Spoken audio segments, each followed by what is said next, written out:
सोबेन को जोहार। आज यहां सरायकेला खरसवां के गोंदपुर मैदान में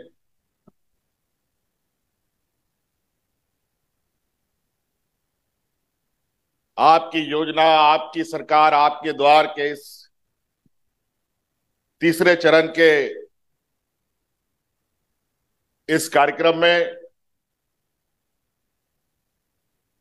उपस्थित हमारे ग्रामीणों, किसान भाइयों, माताएं, बहनें, नौजवान साथी, बड़े बुजुर्ग, हमारे छात्र छात्राएं, राजनीतिक सामाजिक कार्यकर्ता साथीगण, मांझी, मुंडा, मानकी, गुड़ीत, नायके और उपस्थित मंच पर मंत्रीगण, विधायकगण, पदाधिकारीगण, पत्रकार मित्रों, आप सबका मैं हार्दिक अभिनंदन करता हूं।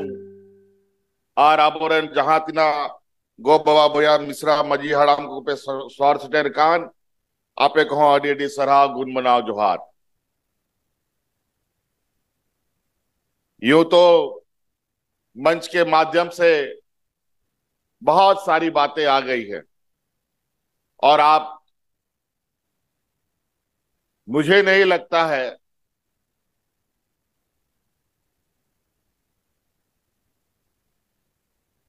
कि अब राज्य का कोई ऐसा कोना बचने वाला है जहां सरकार नहीं पहुंचेगी। अभी इस प्रमंडल, इस जिले का विशेष कार्यक्रम के वजह से ये थोड़ा पंडाल बड़ा बना है, लेकिन आज आपके इस जिले में और दूसरे प्रखंडों में भी, पंचायतों में भी शिविर लग करके ऐसे ही वहां पर लोगों की भीड़ जमा है और वहां पर भी जिस तरीके से इधर दाएं बाएं काउंटर लगा हुआ है वैसे काउंटर लगे हुए हैं और हर काउंटर में लोग अपने लिए योजनाएं ढूंढ रहे हैं।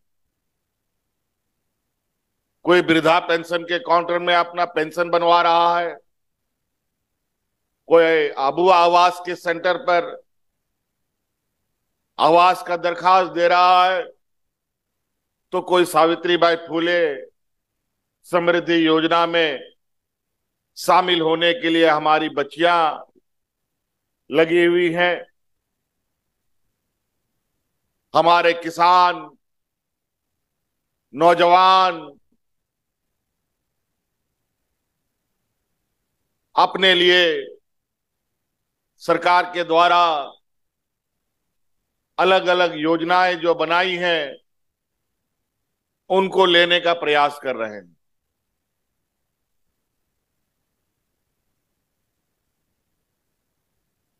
ये शिविर का तीसरा चरण है।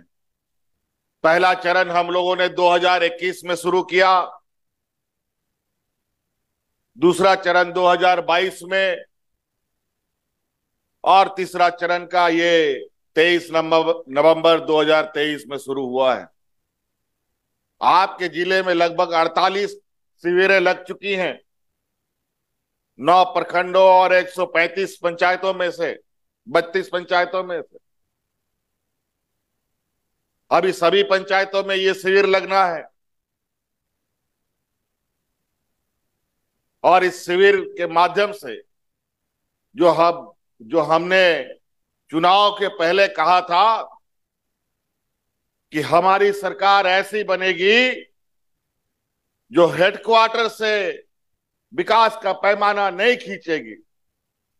अब ये गांव गांव में जाकर के लोगों से पूछ पूछ करके और लोगों के आवेदन के आधार पर कार्य योजना बनाएगी। और आपको सुनकर आश्चर्य होगा कि जब पहला शिविर हम लोग लगाए तो 35 लाख हमको आवेदन मिला।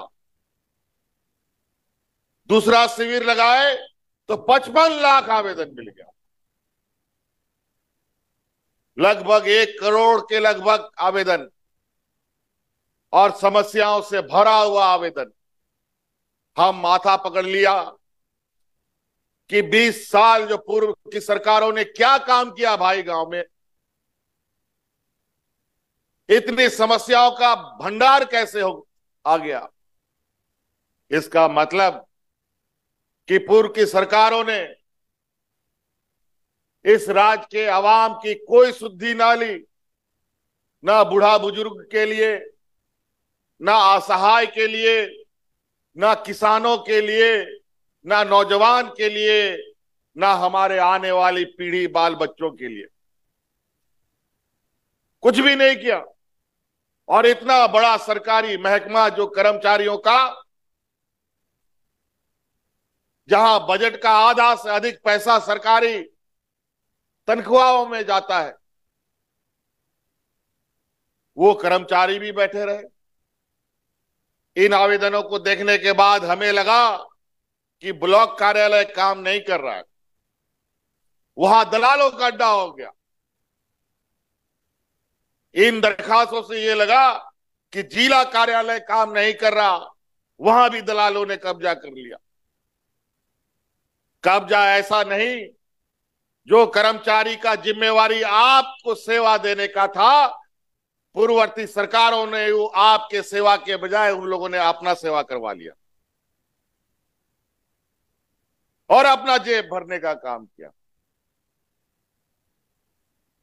हमने उन सभी आवेदनों का एक सूची बनाया, एक एक करके समस्या का समाधान करना शुरू किया। पहला कौन होगा, दूसरा कौन होगा, तीसरा कौन होगा, चौथा कौन होगा, पांचवा कौन होगा, और सरकार के पास संसाधन कितने हैं, इसके आधार पर हमने कार्य योजना प्रारंभ किया। हम सब जानते हैं झारखंड सबसे पिछड़ा राज्य है देश का, और ये राज्य को पिछड़ा नहीं होना चाहिए था। एक योजनाबद्ध तरीके से इस राज्य को पिछड़ापन बनाया गया। जब ये राज्य अलग हुआ था तो हम लोगों का सरप्लस बजट हुआ करता था। आज घाटे का बजट सरकार पेश करती है। कहां चला गया पैसा? जब हम राज्य अलग हुए तो उस समय तो अमीर थे, अब गरीब कैसे हो गए? ये हमारे सोच से परे हो गया। जिस तरीके से अलग राज्य का लड़ाई लड़ते लड़ते हमारे अनेक लोग शहीद हो गए, दिसोमगुरु शिबू सोरेन जी जवानी, बुढ़ापा, बचपन सब राज्य को दे दिया, आज एक उम्र के पड़ाव में बैठे हैं। लेकिन जो असल अधिकार था, राज बीतने के 20 साल के बाद भी हमारे लोगों को नहीं मिला। और हम लोगों का दुर्भाग्य भी बड़ा अजीब था। इतना मेहनत 2019 में किया, सरकार ठीक से बना भी नहीं, कोरोना कोविड जैसा महामारी पूरे दुनिया को आके घेर लिया। और ऐसा आदेश भारत में सरकार के द्वारा निर्देश हुआ, जिसको लॉकडाउन बोलते हैं, कि पूरा दुनिया रुक सा गया। गाड़ी मोटर, हाट बाजार, काम धाम सब बंद। घर से निकलने के लिए मना हो गया। आप घरों में ताला बंद करके रहने के लिए मजबूर होना पड़ा। और उस समय भी हमारे अनेक लाखों मजबूर, कमजोर, गरीब लोग दूसरे राज्यों में कमाने खाने जाते थे, वो लोग भी जहां तहां फंस गया। दिल्ली मुंबई तो देश के अंदर, 7 समुंदर पार भी हम लोगों का लोग यहां का फंस गया। उस समय का स्थिति देश आजाद होने के बाद कभी किसी ने नहीं देखा था। और झारखंड जैसे पिछड़े के लिए ऐसी विपत्ति तो जियो या मरो वाला हालत है। कुछ भी चुनौती आती है तो गरीब, किसान, मजदूरों को तो सबसे ज्यादा प्रभावित करता है। तो इस महामारी तो हम लोगों के लिए सबसे मुसीबत का समय होता है। चाहे महामारी हो, चाहे सुखाड़ हो, अमीरों को कोई फर्क नहीं पड़ता है, गरीबों को फर्क पड़ता है।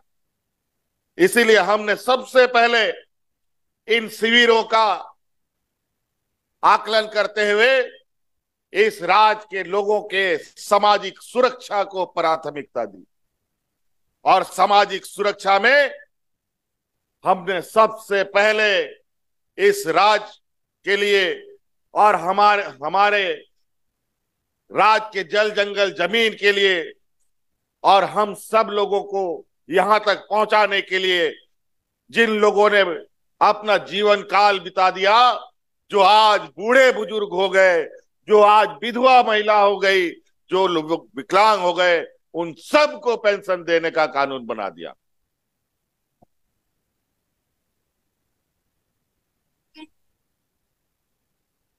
आज कोई हमारे गांव में विधवा महिला नहीं मिलेंगी जिनको पेंशन नहीं मिलेगा। आज कोई बुजुर्ग नहीं है 60 साल का उम्र का जिसको पेंशन नहीं मिलता है। आज तो स्थिति यह है कि लोग अपना आधार कार्ड में, वोटर कार्ड में दिन गिनता है कि मेरा 60 साल कब होगा और हमारा तुरंत कार्ड कैसे बन जाएगा। पहले तो वही वृद्धा पेंशन के लिए बरसों बरस तक दलालों के चक्कर में हमारे बुजुर्ग लोग 200 रुपया, 400 रुपया घूस दे दे करके थक गया, लेकिन पेंशन का कार्ड नहीं बना। और आज स्थिति ये आ गई कि एक ही घर में बाप भी पेंशन ले रहा है, मां भी पेंशन ले रही है और बेटा भी पेंशन ले रहा है।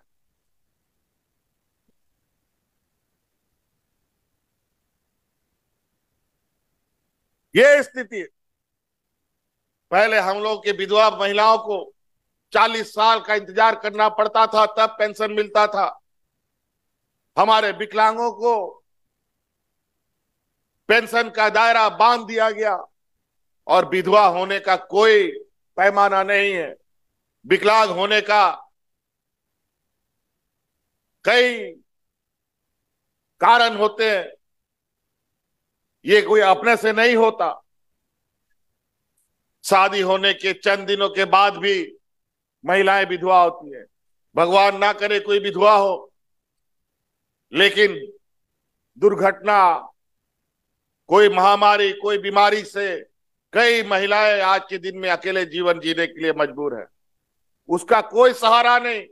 जैसा बूढ़ा बुजुर्ग लोग को पेंशन नहीं मिलता है तो बेटा भी बाप को घर से बाहर निकाल देता है, लेकिन आज उन बुजुर्गों को हमने लाठी देने का काम किया, सहारा देने का काम किया और विधवा महिलाओं के लिए ये कानून बनाया, जिस दिन से वो विधवा होगी उसी दिन से हम पेंशन देने का काम करेंगे, चाहे वो 18 साल की होगी, चाहे वो 35 साल की होगी।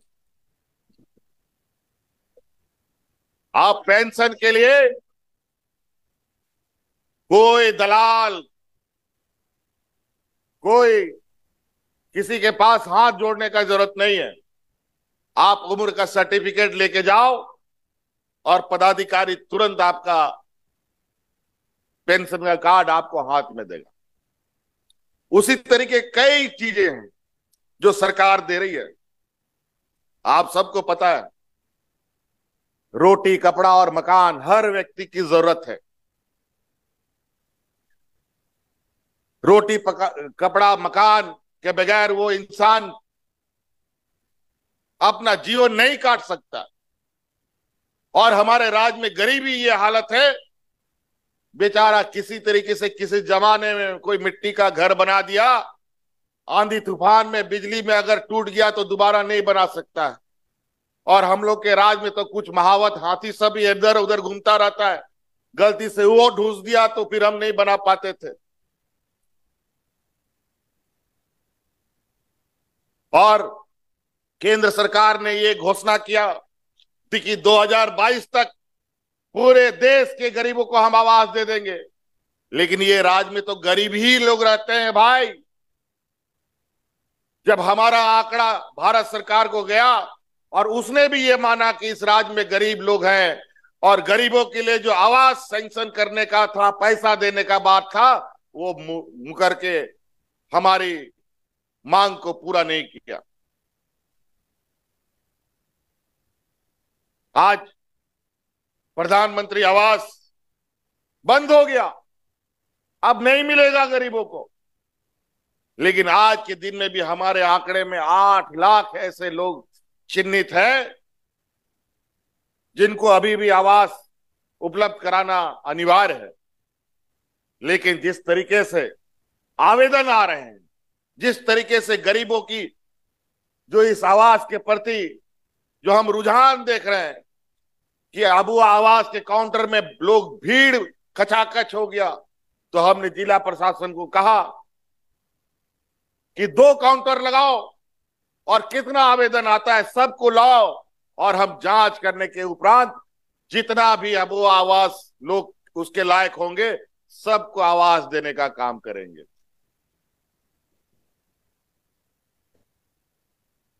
ये हम अपना खर्चा से देंगे, राज्य अपने खर्चे से देगी। केंद्र सरकार ने बंद कर दिया और केंद्र सरकार जैसा मुर्गी खाना नहीं देंगे। अब झारखंड सरकार अब 3 कमरे वाला सुसज्जित आवास बना करके आपको देगी। इसके लिए पहले चरण में अभी हम लोगों ने 15,000 करोड़ रुपया इसके लिए व्यवस्था हमें करना है। लेकिन जो आवेदन आ रहे हैं, मुझे लगता है कि उससे भी अधिक हमें पैसों की जरूरत पड़ेगी और पैसे का अभाव, जैसा आप लोगों को एक एक रुपया का मोल मालूम होता है, सरकार के रूप में भी हमें भी एक एक रुपया का मोल मालूम है। और हमारा जो हक अधिकार पैसे का है वो केंद्र सरकार नहीं दे रहा, वो हम आपको बताएंगे अभी थोड़ी देर में। हम रोटी कपड़ा और मकान की बात कर रहे थे, अब अबुआ आवास की योजना हम चलाएंगे और उसके माध्यम से हम अपने गरीबों को आवास देंगे। और जहां तक रोटी का बात है, खाने का बात है, आपको याद होगा 2019 के पहले यहां पर लोग हाथ में राशन कार्ड लेकर के भूख से मरा था, दर्जनों लोग मरे, लेकिन सरकार के कान में जूं तक नहीं रेंगा। और इन लोगों ने इनकी बेरहमी देखी। इस गरीब पिछड़े राज्य में 11 लाख राशन कार्ड डिलीट कर दिया था। लेकिन आपकी सरकार बनने के बाद अभी हम लोग अतिरिक्त 20 लाख हरा राशन कार्ड बना करके गरीबों के बीच में बांटे हैं, जिसके माध्यम से आपको अनाज दिया जा रहा है। उसमें भी सौतेलापन हमारे साथ। हमको लगा कि भारत सरकार का दुकान से हमको सामान खरीदेंगे तो सस्ता मिलेगा, एफसीआई से राशन लेंगे तो हमको सस्ता मिलेगा, लेकिन एफसीआई से हमको राशन खरीदने का भी अनुमति भारत सरकार ने नहीं दिया। हमको खुले बाजार में महंगे दर में चावल खरीदकर, अनाज खरीदकर आप लोगों को बांटना पड़ता है। और आज उस अनाज में हमने एक और बढ़ोतरी किया है। आने वाला समय में 1 किलो दाल भी उसमें हम आपको मुफ्त में देंगे।